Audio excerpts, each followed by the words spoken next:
ଦେଖନ୍ତୁ ସାଙ୍ଗମାନେ, ଏ ବର୍ଷାର କ'ଣ ହେଉଛି ମୁଁ କିଛି ବୁଝି ହିଁ ପାରୁନି। ଏ ବର୍ଷା ଆମ ଜୀବନଟାକୁ ନଷ୍ଟ କରିସାରିଲାଣି। ନା ଘରୁ ବାହାରି ହେଉଛି, ନା ଘରେ ବସି ହେଉଛି। କ'ଣ ପାଇଁ ଜାଣିଛନ୍ତି? ଦେଖୁନାହାନ୍ତି, ସକାଳୁ ଖରା ହେଉଛି, ତୁମେ ଭାବ ନା ଆଜି ଦିନଟା ଖରା ହେବ, ସବୁ ଲୁଗାପଟା ସବୁ ସଫା କରିଦେଉଛୁ, ଶୁଖିଯିବ ଖରା ହେଇଛି ଯେହେତୁ। ଠିକ୍ 12ଟା 1 ଭିତରେ ଲୁଗାପଟା ଶୁଖିନଥିବ।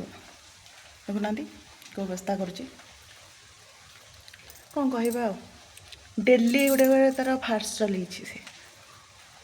ଆଡ଼େ ବର୍ଷା ଯେଉଁ ଠପକିନି ପକାଇଲା ବେଳକୁ ଏ ଲାଇନ୍ ବାଲା ତ ଅନେଇକି ବସିଛନ୍ତି। ଆଉ କେମିତି ସେ ଖାଲି ମାନେ ମାଟିରେ ପଡ଼ୁ କି ନ ପଡ଼ୁ ସେ ଲାଇନ୍ଟାକୁ କାଟି ଦେଉଛନ୍ତି। ଆରେ ଭାଇ, ଆମେ ମିଟର ପଇସା ଦେଉଛୁ ଭାଇ, ବିଲ୍ ଯେତେ ଉଠୁଛି ଆମେ ଦେଉଛୁ, ତମର କ'ଣ ଯାଉଛି? ତୁମେ ଖାଲି କାଟୁଛ କ'ଣ ପାଇଁ?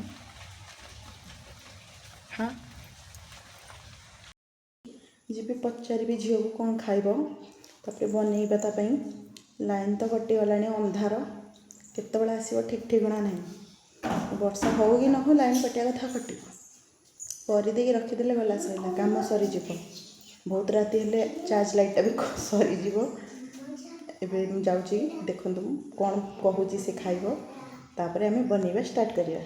ଆଜି କ'ଣ ବନେଇବି ତୋ ପାଇଁ? କ'ଣ ଖାଇବୁ ରାତିରେ? ଆଜି ପୁରୀ ତରକାରୀ ଖାଇବି, ମଟର ତରକାରୀ ଖାଇବି, ବୋଲେଇ ଦେନା ମାମା। ହଉ ଠିକ୍ ଅଛି, ଏବେ ବନେଇ ଦେଉଛି। ପୁରୀ ତରକାରୀ ବନେଇବା, ଯେହେତୁ ଝିଅ କହିଲାଣି ପୁରୀ ତରକାରୀ ଖାଇବ, ଚାଲୋ ଏବେ ପୁରୀ ତରକାରୀ ବନେଇବା। ଚକଟି ଦେବି, ଅଟା ଲୁଣ ସବୁ ମିଶେଇକି ଚକଟି ଦେବି।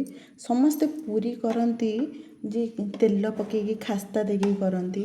ମୁଁ କିନ୍ତୁ ତେଲ ଫେଲ କିଛି ଦିଏନି, କାହିଁକିନା ଏମିତି ଟିକେ ବହୁତ ମାନେ ତେଲ ପିଇବ କିନ୍ତୁ ବହୁତ ନରମ ରୁହେ ପୁରୀଟା।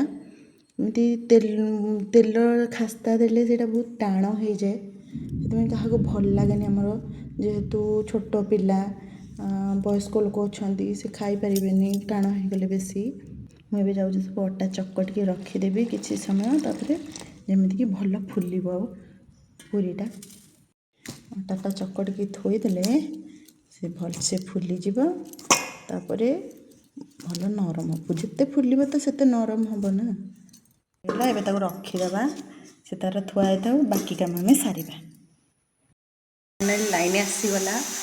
ଯେହେତୁ ଝିଅ କହିଥିଲା ମଟର ତରକାରୀ କି ପୁରୀ ଖାଇବ, ମଟରଟା ବତୁରେଇ ନଥିଲି, କିଛି ସମୟ ନ ବତୁରେଇଲେ ସେ କ'ଣ ହେବ କି, ସେଥିପାଇଁ ତାକୁ ଟିକେ ଲୁଣ ଆଉ ଖାଇବା ସୋଢ଼ା ଦେଇକି ସିଝିବା ପାଇଁ ବସାଇ ଦେଇଛି। ଟିକେ 2ଟା ସିଟି ବଦଳରେ 4ଟା ସିଟି ଦେବାକୁ ପଡ଼ିବ। ବସାଇ ଦେଇଛି, ସୋଢ଼ା ଟିକେ ପକାଇଦେବ, ଆପଣ ବତୁରେଇ ନଥିବେ ସେ ଜଲ୍ଦି ସିଝିଯିବ। ଲାଇନ୍ ଆସିଗଲା, ଏବେ ମଟର ବି ବସାଇ ଦେଇଛି। ନନା ବିଲକୁ ଯାଇଥିଲେ, ଯେହେତୁ ଆମର ତଳି ରୁଆ ହେଉଛି, ଯାଇଥିଲେ।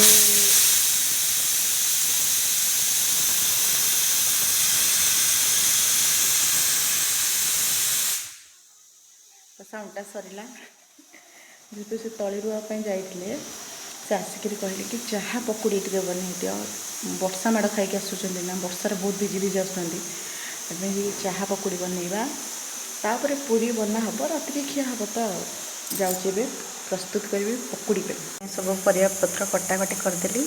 ଆମ ବୋଉଙ୍କୁ ଟିକେ ଏମିତି ସରୁ ସରୁ ଲମ୍ବା ଲମ୍ବା ଆଳୁ କାଟିଲେ ଭଲ ଲାଗେ, ସେଥିପାଇଁ ଆଜି ଏମିତି ଆଳୁ କାଟି ଦେଇଛି। ଗୋଳାଗୋଳି କରିଦେବା, ଗୋଳାଗୋଳି କରିସାରିଲା ପରେ ଛଣା ହେବ। ଆଉ ଲୁଣ ହଳଦୀ ଏବେ ପକାଇଦେଲି, ଗୋଳାଗୋଳି ଟିକେ ସୋଢ଼ା ପକାଇ ଦେଉଛି। ଭଲ ସୋଢ଼ା ପକାଇଥିଲେ ଟିକେ ଭଲ ଫୁଲିବ, ଆଉ ଟିକେ ମସ୍ମସ୍ ବି ଲାଗିବ, ଟିକେ ଭଲ ମଡ଼ମଡ଼ ଲାଗିଲେ ଟିକେ ଭଲ ଟେଷ୍ଟ ଲାଗେ ପକୁଡ଼ିଟା। କିନ୍ତୁ ମୁଁ ଏବେ ଚାହା ପକୁଡ଼ି ବସାଇଦେଲି। ଆଉ କ'ଣ କହିବି, ଏଇ ବର୍ଷା ହେଉଛି କିନ୍ତୁ ଥଣ୍ଡା ଟିକେ ଲାଗିବାରେ ନାହିଁ, ସେଇ ଗରମକୁ ଗରମ ହିଁ ଲାଗୁଛି। ଏତେ ବର୍ଷା ହେଉଛି ତଥାପି ଦେଖନ୍ତୁ କେମିତି ଗରମ ହେଉଛି। ଲାଇନ୍ ଗଲା, ଏ ଲାଇନ୍ ଉପରେ ବି ଭରସା ନାହିଁ।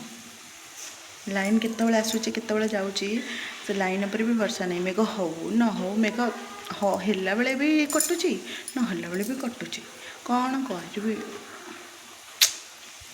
ନା ଏବେ ଆସିଲେ ଗାଧେଇକି, ମୋ ଝିଅ ତାଙ୍କୁ କହୁଛି କି ବାପା ତମେ, ମୁଁ ବାହା ହେଲେ ତମେ କାନ୍ଦିବ। ଚାହା ପକୁଡ଼ି ଏବେ ରେଡ଼ି ହେଇଗଲା, ନନାଙ୍କୁ ଦେବା, ପଚାରିବା କେମିତି ଲାଗୁଛି। ନନା କେମିତି ଲାଗୁଛି ଚାହା? ହଉ ଗୁନୁ ତୁ କ'ଣ ପିଉଛୁ? ଚା ବାପା ସାଙ୍ଗେ ମିଶି ତୁ ବି ଚାହା ପିଉଛୁ? ଚାହା ଭଲ ଲାଗୁଛି? ଆଉ ପକୁଡ଼ି ଖାଇବୁନି? ତାତିଛି ଧନ ତାତିଛି। ଭଲ ଲାଗିଲା? ଖାଇକି ପକୁଡ଼ି ପଳେଇଲେ ଏବେ ଝିଅ ସାଙ୍ଗରେ ଖେଳୁଛନ୍ତି। ମୁଁ ଆସିଗଲି ଯେହେତୁ ତେଲ କଡ଼େଇଟା ବସେଇଥିଲି ସେଥିପାଇଁ ପଳେଇ ଆସିଲି ପୁରୀ ଛାଣିକି ରଖିଦେବି। ଆଉ ତେଲ ତାତିଗଲାଣି ଏବେ ପୁରୀ ଛାଣିବା। ପୁରୀଟା ପୁରା ତେଲ ବହୁତ ହି ତାତି ଯାଇଛି, ଜଲ୍ଦି ହେଇଯିବ।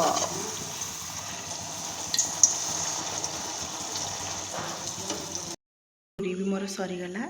ଦେଖନ୍ତୁ ପୁରୀ ମୋର ରେଡ଼ି ହେଇଗଲା ପୁରା। ତାପରେ ଯାଉଛି ମଟରଟା ପ୍ରେସରରେ ବସେଇଥିଲେ ଯେହେତୁ ଦେଖିବି ସେଇଟା ହେଲା କି ନାହିଁ। ତାପରେ ଆମେ ତରକାରୀଟା ହେଇଗଲା ପରେ ମୋ ଝିଅକୁ ଦେବା ଖାଇବାକୁ, ଆଉ ପଚାରିବା କି କେମିତି ଲାଗୁଛି। ମୁଁ ମଟର ବତୁରେଇ ନଥିଲି, ତଥାପି କେମିତି ସିଝି ଯାଇଛି, ପୁରା ବଢ଼ିଆ ସେ ସିଝି ଯାଇଛି। ବାସ୍ ଟିକେ ସୋଢ଼ା ପକାଇଦେବେ ନା କେମିତି ସିଝିଯିବ। ସୋଢ଼ା ପକାଇଦେବେ, 2ଟା ସିଟି ବଦଳରେ 4ଟା ସିଟି ଦେଇଦେବେ, ବହୁତ ବଢ଼ିଆ ସେ ସିଝି। ମୋତେ ପକୁଡ଼ି ନନା ପକୁଡ଼ି ଆସି ବିଲରୁ ଖାଇଥିଲେ, ସେଥିପାଇଁ କହିଲେ କି ନା ପୁରୀ ଖାଇବେନି ବେଶୀ ଗ୍ୟାସ୍ ହେଇଯିବ। ତାଙ୍କ ପାଇଁ 2ଟା ରୁଟି ବନେଇ ଦେଉଛି। ରୁଟି ସରିଗଲା ପରେ ତେଲଟା ବହୁତ ତାତିଥିଲା ସେଥିପାଇଁ ଥୋଇ ଦେଇଥିଲି। ତେଲଟା ଥଣ୍ଡା ହେଇଗଲାଣି। ତରକାରୀଟା ଛୁଙ୍କ ଦେଇଦେବା। ମଟର ଆଳୁ ତ ସିଝେଇକି ରଖିଛି। ତାପରେ ଖାଇସାରିଲେ ପୁଣି ଝିଅକୁ ପାଠ ପଢ଼ାଇବାର ଅଛି, କାହିଁକିନା ଦିନରେ ସମୟ ହେଉନି। ତାପରେ ରାତିରେ ଟିକେ ସେ ଶୋଇବା ଲେଟ୍ ହେଉଛି ଯେହେତୁ ତାକୁ ଟିକେ ପାଠ ପଢ଼ିବାକୁ ସମୟ ମିଳୁଛି ରାତିରେ। ତରକାରୀରେ ମୁଁ କିଛି ବେଶୀ ବି ମସଲା ଦେଉନି, ବାସ୍ ଜିରା ଟିକେ ଫୁଟେଇ ଦେଇକି ତାଠି ପିଆଜ ରସୁଣର ଛେଚା, ହଳଦୀ ଆଉ ଲୁଣ ଟିକେ ପକାଇ ଦେଉଛି। କାହିଁକିନା ଲୁଣଟା ଆମେ ମଟରରେ ସିଝିଲା ବେଳେ ପକାଇଥିଲୁ, ସେଥିପାଇଁ ଟିକେ ଅଳ୍ପ ଲୁଣ ପକାଉଛି। ଆଉ ଲଙ୍କାଗୁଣ୍ଡ ତ ମୁଁ ପକାଉନି, କାହିଁକିନା ମୋ ଛୋଟ ଝିଅ ନା, ସେଥିପାଇଁ ସେ ଖାଇବ ରାଗ ତ ବେଶୀ ଖାଇପାରିବନି, ସେଥିପାଇଁ ମୁଁ ଲଙ୍କାଗୁଣ୍ଡ ପକାଉନି। ଆମେ ପଛରେ ଓହ୍ଲେଇ ସାରିଲା ପରେ ପକାଇକି ଖାଉଛୁ। ତାପରେ ମସଲାକୁ ଭଲକରି କଷେଇ ଦେଲି। ଟିକେ ଟାଇମ୍ ଲାଗିବ କଷିବା ପାଇଁ। ମସଲାଟାକୁ ଟିକେ ଭଲସେ ନ ଭାଜିଲେ ତା'ର କଞ୍ଚା ବାସ୍ନାଟା ଯିବନି, ନହେଲେ ବହୁତ ମାନେ ରସୁଣଟା ଟିକେ ଭାଜି ନହେଲେ ସେ ବହୁତ ରସୁଣ ବାସ୍ନାଟା ବେଶୀ ରହିଯାଏ। ପିଆଜ ତ ଏମିତି ବି ବାସ୍ନା ବେଶୀ ରହୁନି। ମସଲା ହେଇଗଲା ପରେ ମଟର ଆଳୁ ସିଝାଟା ଥିଲା, ଆଳୁଟାକୁ ବହୁତ ଚକଟି ଦେଇଛି ଟିକେ, ଆଉ ତରକାରୀ ହେଇଗଲା। ଏବେ ତ ଟିକେ ଗରମ ମସଲା ଦେଇ ହେଇଗଲା ରେଡ଼ି ଆମ ତରକାରୀ। ଲାଗୁଛି ଭଲ ଲାଗୁଛି? ଖା। ଝିଅ ତ ଏବେ ଶୋଇପଡ଼ିଲାଣି, ରାତି 10ଟା ହେଇଗଲାଣି। ଝିଅ ଶୋଇପଡ଼ିଲା ପାଠ ପଢ଼ି ସାରିକି। ଏବେ ମୁଁ ଯାଉଛି ଶୋଇବି। ଆପଣଙ୍କ ସାଙ୍ଗରେ ଆଉଥରେ ଦେଖା ହେବ ନେକ୍ସଟ ବ୍ଲଗ୍ରେ। ରହୁଛି, ଜୟ ଜଗନ୍ନାଥ।